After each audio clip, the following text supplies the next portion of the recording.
listening to GWP News Weekly. I'm your host, Isaac Hedges, joined once again by co host Jacob Fulmer. In our top stories this week, we'll be looking at Maduro in custody, Tim Walz drops out of the gubernatorial race, and some local hospital backlash. So, without further ado, Jake, let's get into it. So, it seems to be the thing that everyone is talking about here lately, Jake. Recently, of course, with the so called president of Venezuela, though interestingly, he's been serving much longer than he's been elected for. He has been taken into custody by the United States. What can you tell us about that? Yeah, so first on that fact that you mentioned that he's been serving longer than what he was elected for, he first became the president of Venezuela back in 2013. And if you look at how the Venezuelan government is run, that term is supposed to last for about 6 years. And so his term would have expired in 2019 if it began in 2013, which means that he's about 7 years overdue for the end of his term. That being said, you can serve an unlimited amount of terms versus here in the US, where you have a maximum of 2 terms that you can serve.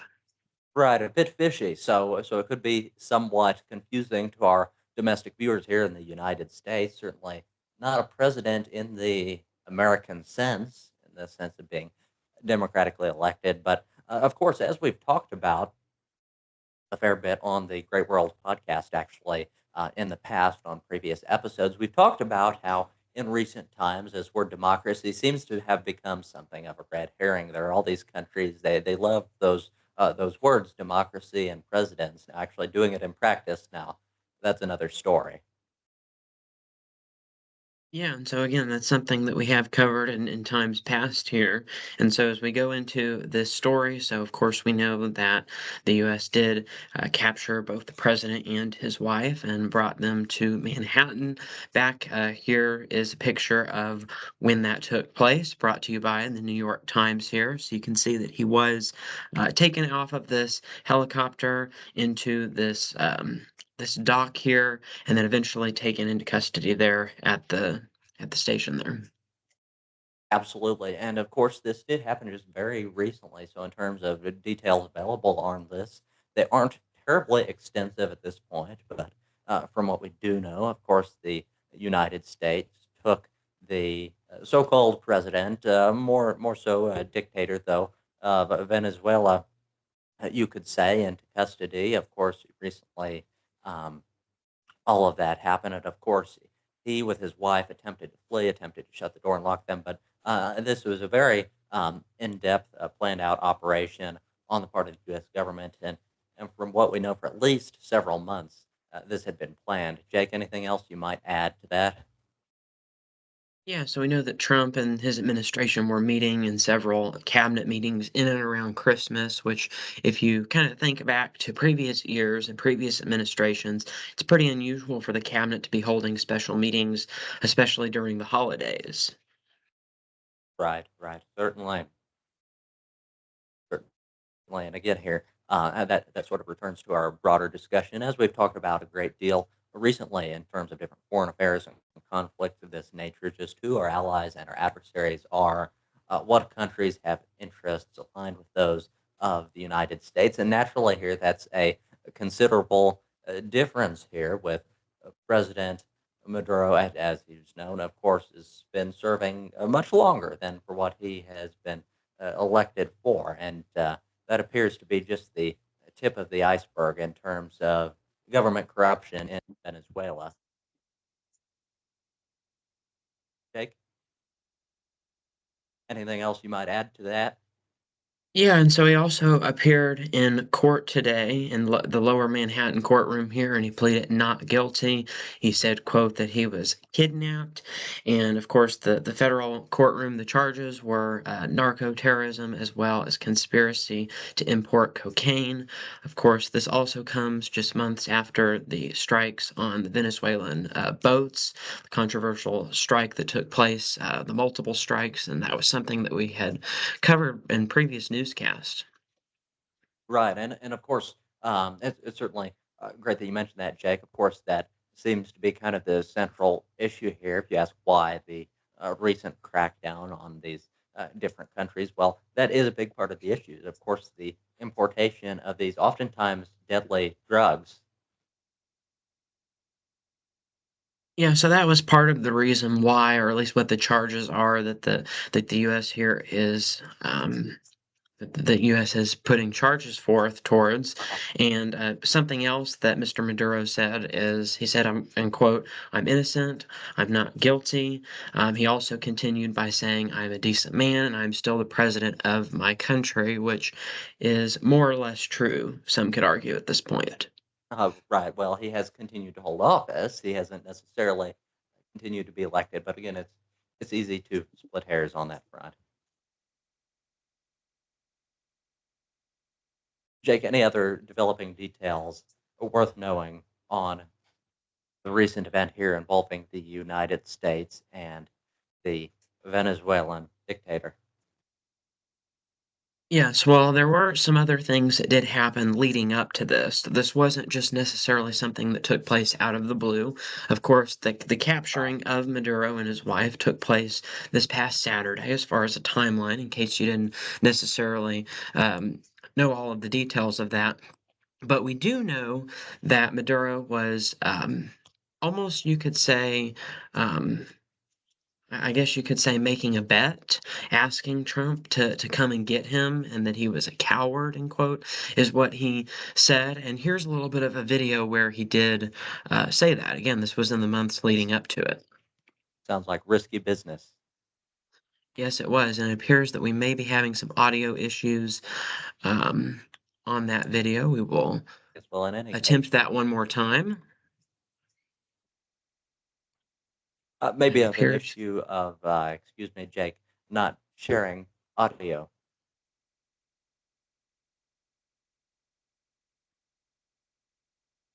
Certainly cannot hear it on my end. So it's Por unlikely that our mí. viewers can, though. Aquí lo esperan Miraflores. Yes, here it No se is. tarde en llegar, cobarde. So there's some audio where, again, if we translate that, again, it says, "Come and get me." Of course, "Don't take too long, coward," is what he's saying. Again, if we translate that into English. Okay, So, again, so risky business there, threatening the president of the United States, widely considered the most powerful person in the world. Certainly, the United States being a top world power, many would say the global hegemon. So, um, not exactly sure how President Maduro there might have calculated that statement, but in any case, risky business it would seem to be. Jake, any more details on this situation? yeah, well, I think one of the biggest takeaways from this, or that this has occurred, is the fact that many different countries have had many different reactions, with some saying that it was a necessary action, and others saying that it could start potentially a other wars, other conflicts in the future. Right, certainly, and we wouldn't want it to lead to that. Of course, obviously, the existing issues with the drugs coming in from Venezuela, a major thing, deadly things, and happening within and at times even beyond our borders, which is a real security concern, and of course, these deadly things. So we can't have that happening. And I believe, Jake, if there's nothing else you might add to that, that is the extent of the information we have at this moment on the situation, as far as that the U.S., of course, has taken President Nicolas Maduro into custody. Those hearings Yeah, I would have say that pretty much happened. covers the extent of that story. Okay. Well, So, moving on to other national affairs, or well, not widely national, but certainly involving national figures. There's recently been some scandal over in the state of Minnesota involving their governor, Jake. What do you know about that? yeah, so we know that today there was some big news with Governor Tim Walz announcing that he is not going to continue to run for re-election as the governor of Minnesota during the 2026 election. Right, absolutely. And of course, leading up to this decision, there has been a great deal of scandal, potentially fraud surrounding his time as governor. Of course, recently a president has brought attention to that. And now, sort of this issue surrounds things with the Somali immigrants, of course, with Medicaid fraud largely is what we're looking at here. In other words, uh, government aid that essentially uh, is not properly registered for. Just one example of this, Jake, that I shared with you previously, of course, is a little bit of daycare fraud. Of course, a lot of these Somali immigrants in the area of Minnesota, and one thing that we've seen recently are these daycare, of course, in order to get, of course, this aid, this federal or financial assistance. They are registering their homes as home daycares with so many kids, and we've recently seen some reporters actually come to the sites of some of these daycares to see, oh, are they actually in operation? Can I send my kid here? And how does this work? And it's interesting what they found. Let's see what they had to say. Jake? Yeah, so this is from Nick Shirley, just for some context of where we got this from. We're in the middle of a strip mall here inside of this neighborhood. In fiscal year 2025, this facility, which has its license for 74 kids, was paid $1.26 million in tax money. And there are no kids, and all the facilities are the same way, all of them. Let's see if anyone opens. Yeah, let's see. Once again, I try to find a spot for my son Joey, and they would not open the door. I want to put my son Joey in daycare. So, Absolutely. So, word of warning for any Minnesota residents that may be listening, looking to put your child in daycare. Maybe keep an eye out for that. But it appears largely, really, that won't necessarily be an issue as far as what we've known, Jake. It doesn't seem that they're actually taking in a lot of kids at these daycares, are they?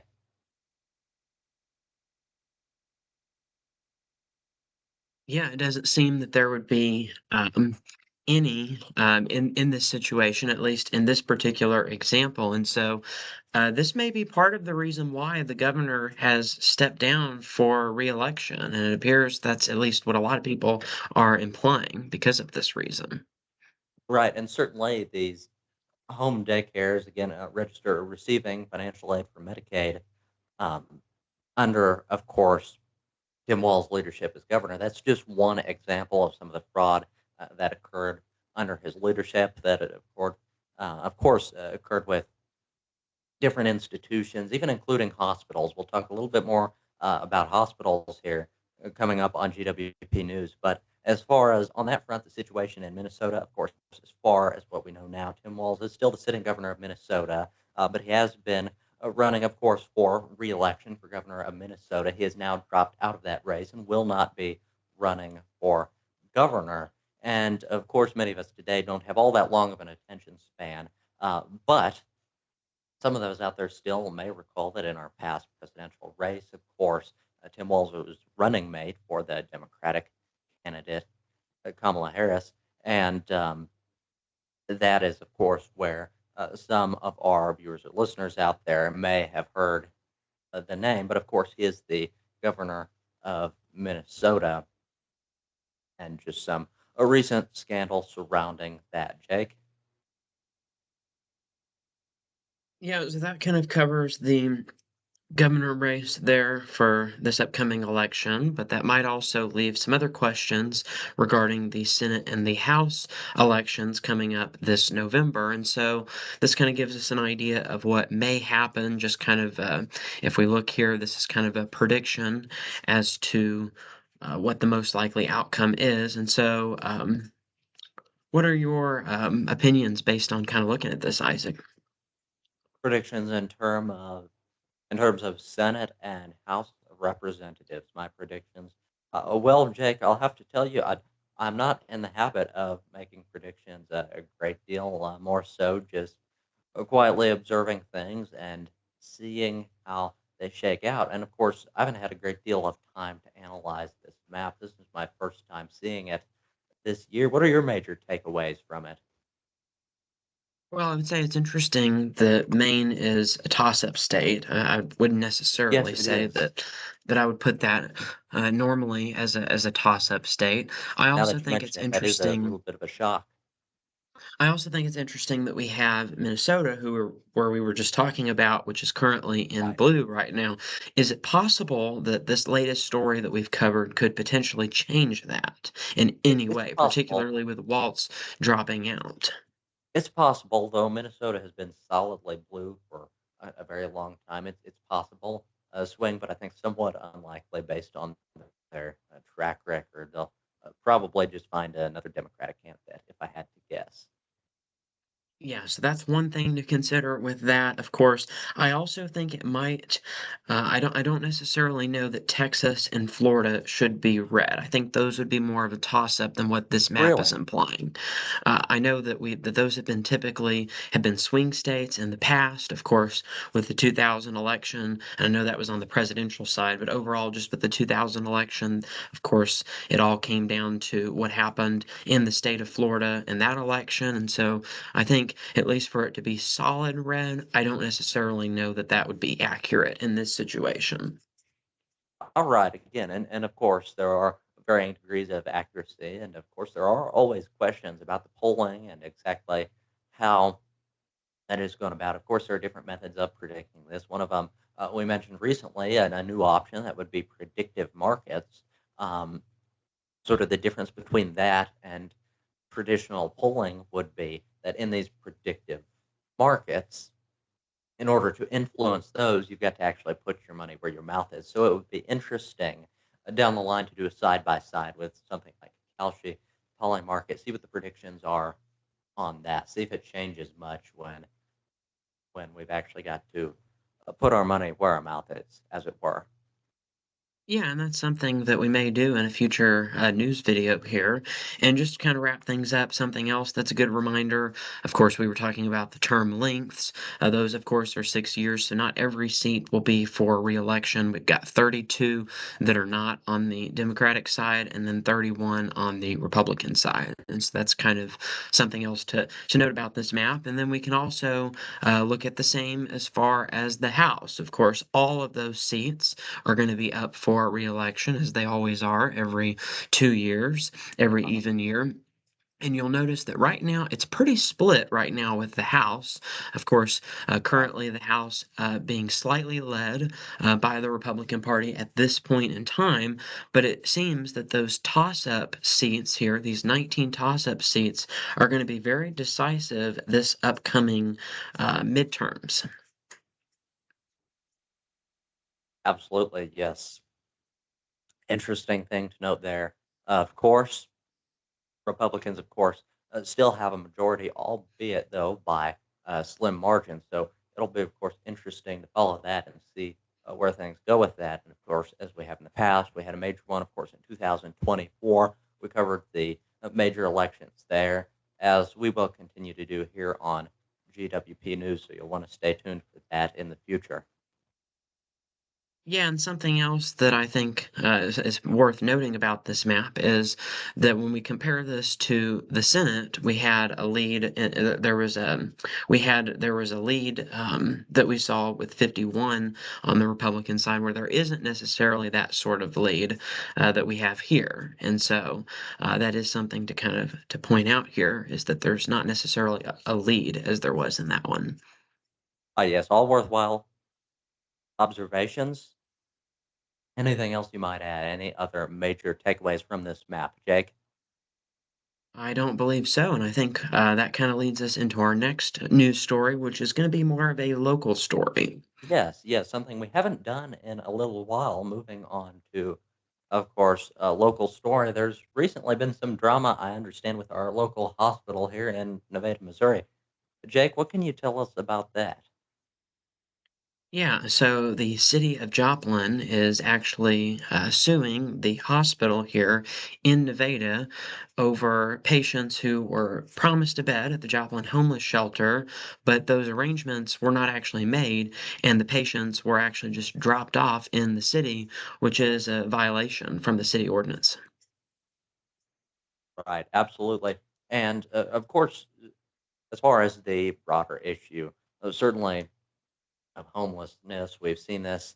a bit here in our own city, and of course, Joplin, Missouri, naturally has a bit of that too. Almost anywhere you go at this point seems to have a homeless problem, and there are different causes that this is attributed to. Of course, certain economic causes are mentioned sort of in this discussion, as well as sort of the proliferation of different drugs, certainly including the ones we talked about previously that are sort of being imported across our border from Venezuela and whatnot, though there certainly seems to be an issue of drugs that seems to be common in the homeless population.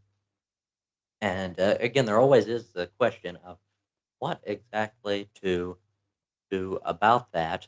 And what my understanding, Jake, in this case, Joplin is sort of threatening legal action against our hospital here, Nevada Regional Medical Center. And what they allege is that we're sending our homeless people to Joplin, to the homeless shelters there, without making the necessary arrangements. Am I understanding that correctly? Yeah, and I think that's important to note here is that the city of Joplin is not saying that you can't send your patients over here to the hospital. It's just simply saying that the arrangements have to be done ahead of time and that the arrangements have to be approved so that there's actually a location for these patients to be dropped off at, and so that they're not just, I guess you could say, roaming the streets. And because, again, Joplin has been experiencing a homelessness problem as many other bigger cities, I guess you could say, or even medium-sized cities. And so, of course, that becomes a really big problem, and we don't necessarily want to increase that problem. Right, right. No, and I'd say that certainly isn't the intent here. Of course, it's tough to say exactly. Could have been sort of a charitable read, and I would imagine sort of the goal of our own city, just to kind of help out some of these people, get them off the streets, send them to these homeless shelters in Joplin. But perhaps they just overwhelmed these shelters in Joplin. They didn't necessarily receive notice for it. Maybe that was just a miscalculation on the part of our city. They thought, oh, Joplin, surely they've got all these homeless centers. They'll be able to accommodate and take care of these people. But that wasn't necessarily the case. Jake? Yeah, so it appears that some miscommunication or just a misunderstanding could certainly be the reason for this. Of course, something else to note about this is that the Joplin City Council had just passed this ordinance making it a crime to drop off homeless people in the city without prior arrangement. So this is not necessarily something that was illegal a few months ago. This is something Right, that has very just recent. recently changed. Yes, of course, Jake. As you just mentioned, a very recent development, of course, but that is in fact now, albeit as recent as it is, what the city of Joplin alleges now legally against the Nevada Regional Medical Center here in our own town. Yeah, and this article here from Yahoo News also mentions the Nevada Regional Medical Center also has 30 days from the time it has served with the lawsuit to respond to it. So we'll see what further actions are done, if any. All right, that'll be interesting to follow, and of course, very recent development here, so not a great deal of detail on that yet. Of course, we will continue to follow that, and of course, many of our viewers, listeners out there are in our local community here in the city of Nevada. Our aim here is just to cover this issue fairly, ensure that we're getting the important details here. And any locals in our community out there that may be listening that may have any insight on this, let us know. It would be very much appreciated. You can just put that in a comment down below this video. Jake? Yes, and I believe that is it for the news segment of our news video. We will now move into weather.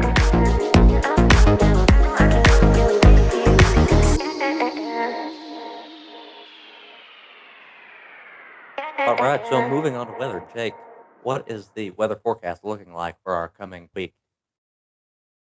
Yeah, so we're going to start by looking at kind of like a national view of where we're at right now. We've got some rain and some snow out along the West Coast, a little bit of snow here in the Rockies, stretching up into Montana.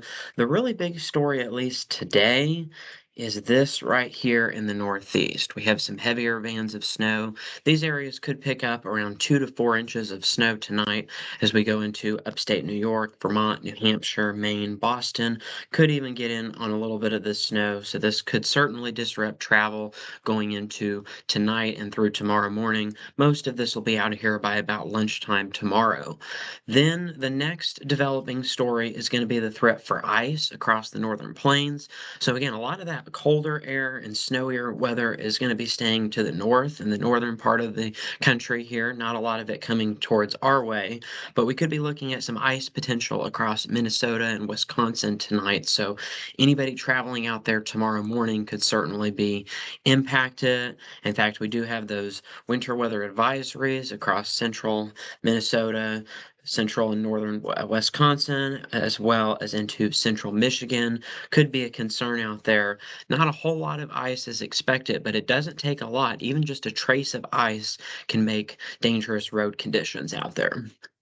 Absolutely. So it looks like in the coming weeks, of course, in the northern United States, there'll be a bit more winter weather in terms of precipitation and snow. Of course, as we talked about previously, obviously, and certainly unfortunately, no white Christmas here for locals in Nevada, Missouri, and it appears that in the coming week, that'll continue to be the case. Now, zooming out a little bit, Jake, if we take a step back as we've progressed through the winter the next few months, is there any hope of snow for us?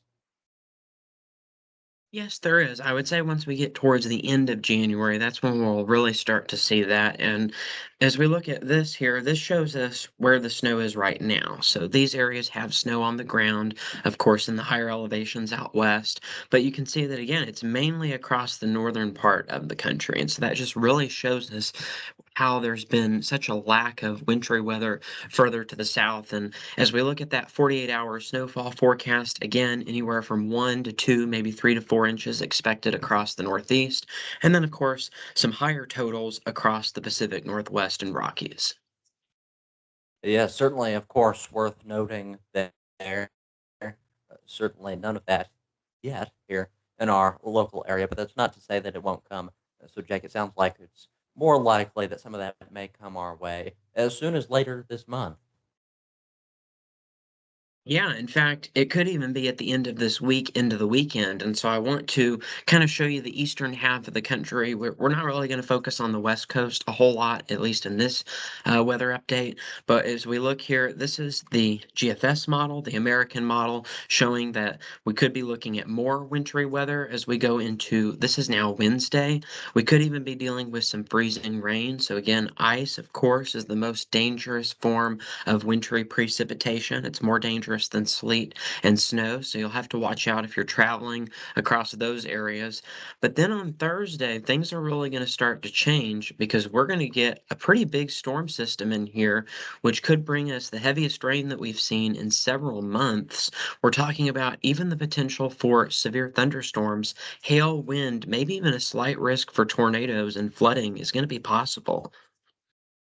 Absolutely, and this is just over the course of the next few weeks or so. This is later this week, so about Later this 72 week. hours Okay, so from now. very soon, very soon. Yes, I thought we were looking at this week at first, but that seems like quite a drastic change to happen just this week. But then again, we are living in Missouri, so I reckon I shouldn't be all that shocked. Yeah, and it looks as though the worst of this is going to occur just east of here, or at least that potential for that severe weather. And then the latest run here from the GFS model is suggesting that maybe even some snow coming in with a secondary wave Friday night into Saturday. Absolutely. Wow. So we could see snow as soon as this week. Jake, are the chances of it good? How I do would say those at look? this How are they point, shaping up? Yeah, I would say at this point it's pretty low. And the main reason I would say that is because here was the forecast. According to the GFS model, this was released at 12 o'clock today. But if I go back to this morning's run, there wasn't really a whole lot of snow. And so this shows that there's not a whole lot of consistency with this forecast. So even though the current forecast is calling for that to happen, it appears that the most previous runs from this morning's run and yesterday's run don't necessarily support that. So most likely this is more of almost you could say a glitch that has occurred in our forecast model. All right, tougher to say at this point. Of course, it is still a little while out, so things could still be a bit blurred on that front. And naturally, of course, as with many things, in the case of these models being somewhat inconsistent, that raises certain red flags as to the reliability of it, I would imagine. Yeah, I would say that as of right now, it's possible, and so maybe later this week we'll have a better understanding of that. But yeah, I mean, it certainly is possible, and you see how these lines right here are really close together. That indicates strong winds, and so coupled with heavy snow, we could even be dealing with blizzard conditions somewhere across the northern plains and Great Lakes. Most likely, not necessarily here in Missouri, but over Iowa and Illinois and Wisconsin. That certainly is a possibility if we just look at this here. All righty, great to know. And And naturally, I will actually, yes, before we go on to that next subject here, I do want to compare this to the European model just to get some perspective as to how the forecast is still not super accurate at this point in time.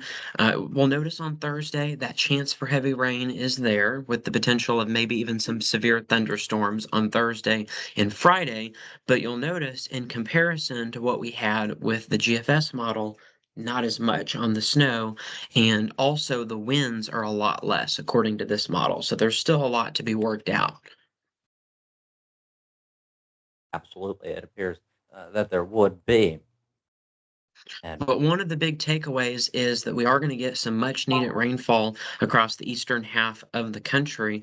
This shows the precipitation forecast indicating that 1 to 2, maybe upwards of 3 inches of rain could fall across many places across the eastern part of the U.S. through Saturday.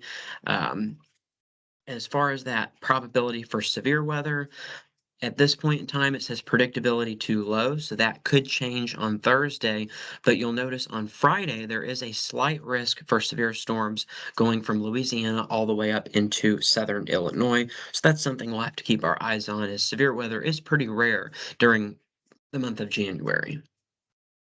absolutely, naturally. And of course, throughout the winter as things go on, GWP News home for many things, including severe weather updates in the area. So you'll want to stay tuned for all that, of course, and more here on GWP News.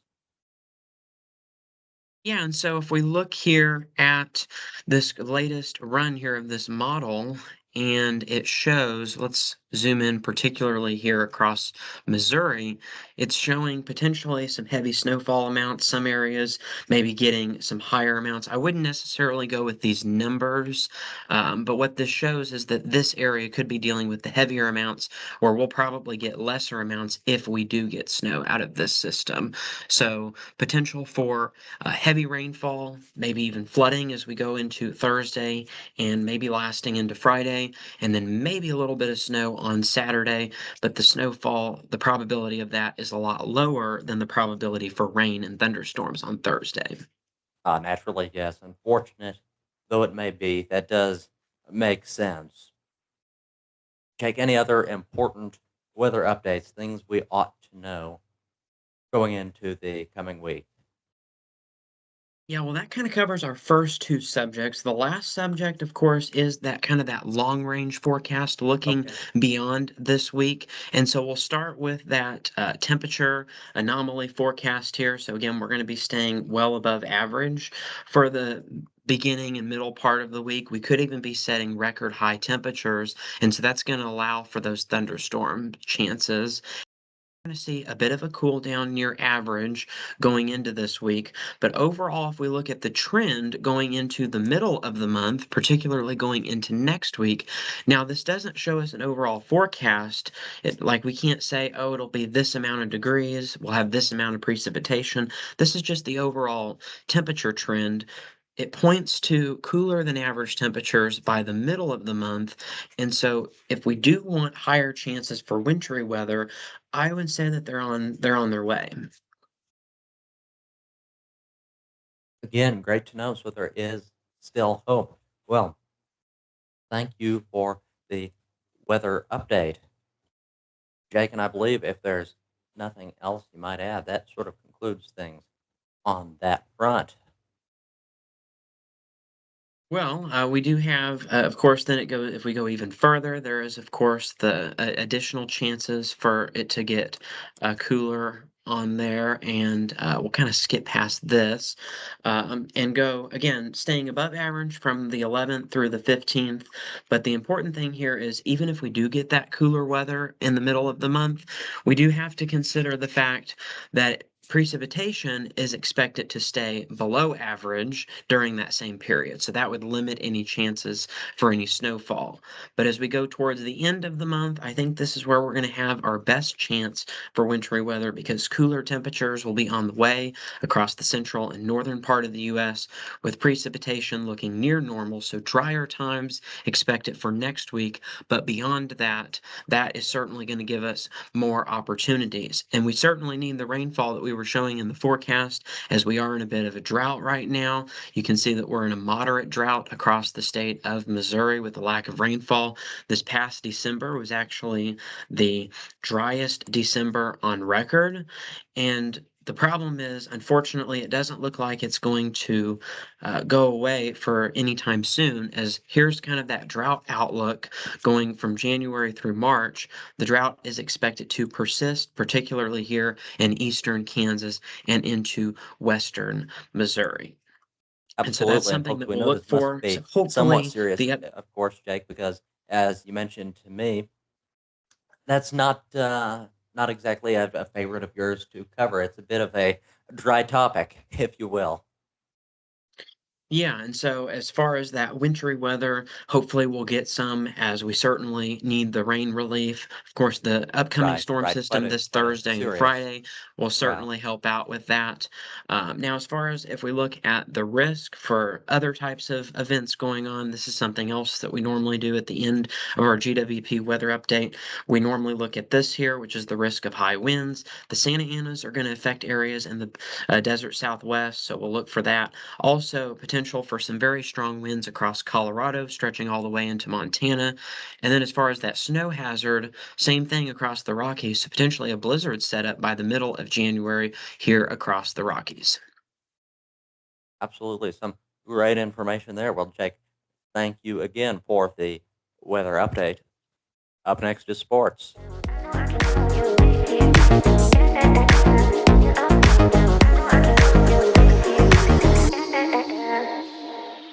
Now, as we go into sports, we're going to start off by looking at the college basketball rankings as we're now getting deeper into the season.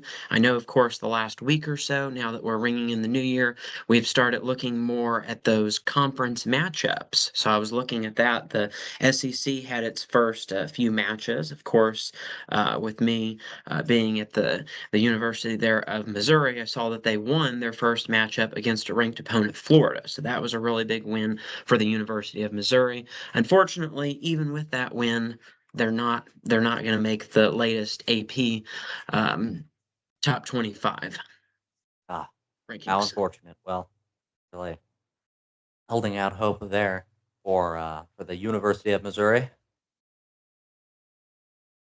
Yeah, and I guess if we Unfortunate to do hear, but look, again, congratulations on their recent win. yeah, so they won against ranked Florida number 22, which we'll notice here on the latest rankings. It says that Florida did drop out of the rankings with that loss Oh in yes, the SEC. So we'll have to see if the Missouri Tigers and the basketball can continue to make their climb to the top. yeah. So a sad day for Missouri. Otherwise, though, how are things looking in terms of the standings here, Jake? Well, we've still got several teams that are undefeated at this point in time, which is pretty good considering that most teams have played anywhere from 13 to 16 games so far this season. And so we've got Arizona still at the number one spot, but you'll notice that they only received one more point from Michigan. So Arizona and Michigan certainly are doing battle for the number one spot at this point in time. It's quite close there. At this point, it's a bit of a toss-up, it would seem. Yeah, and so the undefeated teams that we currently have, we've got Arizona, we've got Michigan, we've got Iowa State, but we've also got Nebraska and Vanderbilt with a bit of an easier schedule thus far that are coming in at the number 10 and 11 positions there. Right, right, and having an easy schedule, or easier schedule, that is, their chances of advancing are a bit better, a bit higher, it would seem. Yeah, I also think it's interesting that Michigan in the coaches poll is number one and Arizona is number two here in the coaches poll as well. So they've Uh-huh. actually are swapped here. But something else that's quite interesting is that Iowa State, UConn, Purdue, Duke, Houston, Gonzaga, and BYU, all of them are in the same spot as far as from both Right, right. It's polls. otherwise uniform, but there does appear to be a bit of tension, a bit of disagreement there between the coaches' poll and the AP rankings. But naturally, of course, they are very close in terms of scoring. So very much, as we mentioned, of course, a toss-up. So it's easy to see why there might be some discrepancy on that front. Yeah, I also find it interesting that besides Michigan and Arizona, towards the top at least, the only two teams that are flipped between the two polls are Vanderbilt and Nebraska, who also happen to be the only other two undefeated teams besides Iowa State. So I think that's kind of interesting. Um, in fact, they're pretty close together until you get to the end. Then there's quite a bit of disagreement towards the end of the polls. Iowa's at the same spot, but Georgia's number 18 here, number 20 there. So then it becomes a lot more mixed up, I guess you could say. Right. It's interesting to see, Jake. And of course, this is something you would probably know a bit more about than I would. You follow college basketball somewhat more closely. What tends to be more accurate in terms of predictions, would you say, the AP rankings or the coaches' polls? I feel like that the AP rankings would be slightly more accurate, but I think that they're both pretty accurate to some degree. The reason Right. I would say that is because I would say the coaches' polls are a little bit more biased. They could Naturally. be ranking it like, well, I think that this coach is better than this coach. And so Right. they might look more at the coaches and not necessarily the teams Right. themselves. Aside from the obvious, of course, they may be inclined to favor their own team. Yeah, so I think that certainly is possible That when would we make look at these sense. polls. But it's important to understand, again, as I mentioned at the top of the this portion of our broadcast here, of course, that we're at the very beginning of conference play. That just started a few days ago, and so I think we'll see a lot of movement in these polls in the coming months. Absolutely. So, of course, some very interesting developments there on that front with college basketball. And as things go on, we will continue to cover that. Some of these predictions here, we'll see how accurate they are. If some of those predictions come true. Stay tuned for all of that and more coming your way again throughout the season here on GWP News. Yeah, and something else, just quickly before we go into football, of course, is that the regular season it continues all the way through the first week of March. So certainly, still plenty of time left for any teams like Missouri that want to make their climb to the top. Absolutely. So, there is still hope on that front. Moving on to Major League Football, Jake, with the NFL. What's the recent status? How are the standings in terms of that? Obviously, our beloved Kansas City Chiefs have now been for a little while out of the game, unfortunately. But as far as the teams that are doing well, how things are looking as they compete and climbing to the top and getting into the Super Bowl, how's that looking? Well, if we look at kind of the closer look at that, of course, we had quite a dramatic finish to the regular season with the Ravens missing a 44-yard field goal. That's the whole reason that they did not make the playoffs. And so the Steelers won in that game. So that was quite a dramatic finish in NBC's Sunday night football game. And that actually clinched the division for Pittsburgh, which gives them a home game against Houston. That game is actually going to be the last game in the wild card round. That's also the only game on Monday. The rest of the games are on Saturday and Sunday, of course, with Denver and Seattle both clinching the number one seed with a record of 14-3.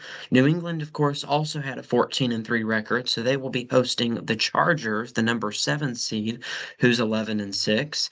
And that game is going to be on NBC's Sunday night game for next week. We also have games that can be found on CBS at noon. That's going to be the Buffalo Bills facing off against Jacksonville. The winner of that game will play the Denver Broncos, who we mentioned earlier, clinched a spot in the playoffs. So whoever wins this game will be traveling to Denver. If we look at the NFC side of things, Seattle is going to be playing the winner of the Rams and Carolina game. That game is going to be featured on Fox on Saturday afternoon at 3:30. It's going to be the Rams facing off against the Carolina Panthers. Even though they lost in week 18, because they hold the tiebreaker over Tampa Bay, who's 8-9, they moved into that spot, and so they're going to be hosting a game against the Rams. Then we have, and so again, the winner there will then play Seattle, as we mentioned moments ago. Then we have the Bears at 11-6, who will be hosting the Packers. This is actually not 100% accurate. Their record is 9-7-1 with their one tie that they had against Dallas. That game can be found on Prime Video. Instead of it normally being like it, or instead of it being on Thursday night like it normally is, it's going to be Saturday night. So that's something to note there. And then Sunday afternoon at 3:30, hosted by the Philadelphia Eagles. San Francisco will be facing off there. And so those two, of course, the winners of those games will face each other in the divisional round. Seahawks will face whoever wins the Rams and Panthers game, and then that will advance things into the following round. But again, all of those games will be on Saturday and Sunday with the conclusion of the ESPN Monday night game with Houston and Pittsburgh. Absolutely, Jake. Now, it would be interesting to hear your thoughts on this. You mentioned, of course, some of the different networks that are televising and covering the different games. And, of course, most often they tend to be televised, of course, on our local affiliates on NBC, CBS, ABC, Fox, and occasionally on ESPN. But we're seeing an increasing amount of those events, these NFL football games being exclusive to streaming services. For example, I think one of them that you mentioned was Prime Video. Now, I won't claim to follow this all that closely. Watch some more of the major games, of course, but from my observation, it tends to be the case that as we get closer, sort of to the top, of course, to the Super Bowl, that the games tend to be more widely available, more widely televised, and they tend to be some of the lower stakes ones that are exclusive to streaming services. Is that kind of the pattern you've noticed, Jake? Yeah, I think it is. In fact, if we look at this matchup here, it's a number two seed and a number seven seed. And so some could argue that the Bears have a really decent chance of winning against Green Bay. Now, their records are very similar. We know that both teams are really good, as far as if we were to do some comparing and contrasting there. But that is something interesting to note about this. Right, absolutely, and that would naturally seem to be the case, of course, that these streaming services with the lower stakes games, of course, because these streaming services, in most cases, wouldn't necessarily be included with your regular TV services. It would be an additional subscription. They would be targeting some more of those football enthusiasts that would like to say watch every single game.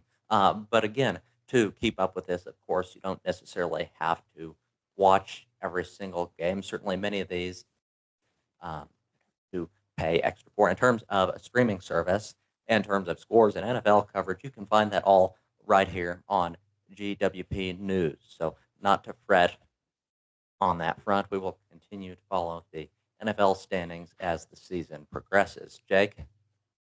Yeah, and the last thing that I'm going to add, which kind of goes against my argument that I made just a few minutes ago, we also have a number two and a seven seed that's airing on NBC during a prime, during prime time Yes. hours, you could say. And so that would be kind of an argument against it. You could also say, well, then Right.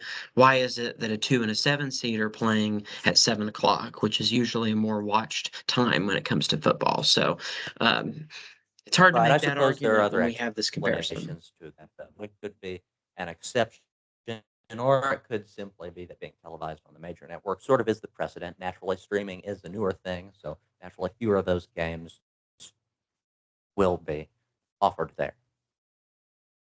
I believe that covers the things on the NFL as far as where things stand on that front. Moving on to college football, Jake, what's the current status of college football? Well, we've only got 2 games left. The interesting thing here is that Indiana was the only team with a bye week that still remains in the college football playoffs, which, of course, this was not the case last year, where no teams that had a bye week made it to the semifinals. So, something kind of interesting about that. There's only 3 more college football games the rest of the season. Of course, we've got number 6 Ole Miss facing off against number 10 Miami in the Fiesta Bowl. That game is going to be in Glendale, Arizona. That's going to be on Thursday night at 7:30 Eastern Time here on ESPN. And then 24 hours later, also on ESPN, you can watch number 1 Indiana as they face off against number 5 Oregon in the Peach Bowl. That game, of course, hosted in Atlanta. The winners will play in the national championship game there in Miami Gardens, Florida at Hard Rock Stadium. That'll also be at 7:30 on ESPN. Monday, January 19th, 2 weeks from today. Absolutely. And of course, as we mentioned previously in our coverage of this, one major difference that you may notice between the coverage of college football and Major League NFL football, as it were, is that these college football games tend to be available uniformly on ESPN. So perhaps a benefit of that. Just a brief note on that. That concludes at large our coverage on recent sporting events. Moving on, Jake, I believe you've got in store a major GWP surprise for this week. Yeah, so this surprise comes back on New Year's Day. We were just talking about how Ole Miss clinched their spot in the semifinals with their win over Georgia. Well, it was quite an interesting ending, you could certainly say. In fact, we're just going to show you this quick little clip here and talk about it here. We're not going to give you any sound here. This was the last play of the game. 3, 2, 1. The ball goes out of bounds. So this is when the kickoff had just gone over. And you'll notice that the ball goes out of bounds, but it goes in the end zone. And so that would be considered a safety against Georgia, and so that gives Ole Miss a 39-34 lead. But there's 1 second left on the clock. And the officials at first put the game clock at 0 seconds. And so everybody thought the final score was 39-34. This prompted for the stage to be rolled out onto the field, assuming that the game was over. But then the officials came back and said, look at all of this. All of this stuff, the trophy was already rolled out onto the field. Look at how packed the field is. You see this here? We've got the stage right here. They drove that out with using a truck. We have all of the players and the trophies. All of this equipment was rolled out onto the field just for the officials to come back and say, guess what? There was actually 1 second left on the clock. We have to do it another play. There was another play. The coach then got a Gatorade bath, and then they said, well, there's still 1 second left on the clock. A third time, they thought the game was over. Then there was a penalty flag. After that penalty flag, it was ruled against Georgia. The game was over after 3 times where people thought the game was over, 2 of which it really wasn't. Right, absolutely. So, a bit of a fiasco there in terms of determining the game's end, but it appears that finally they did. At least now we know, as of now, the scores have not been rescinded, at least not yet. Yeah, and so the result, of course, in that situation was that Ole Miss was able Right. to win. And so we'll see them again, as we mentioned, in the playoffs, but quite a dramatic finish to the quarterfinals. Again, that game was on New Year's Day. It was the last game of the quarterfinals. So that was quite a dramatic finish there on Thursday night. And so that will wrap things up here tonight on GWP News Weekly with our GWP Weekly Surprise.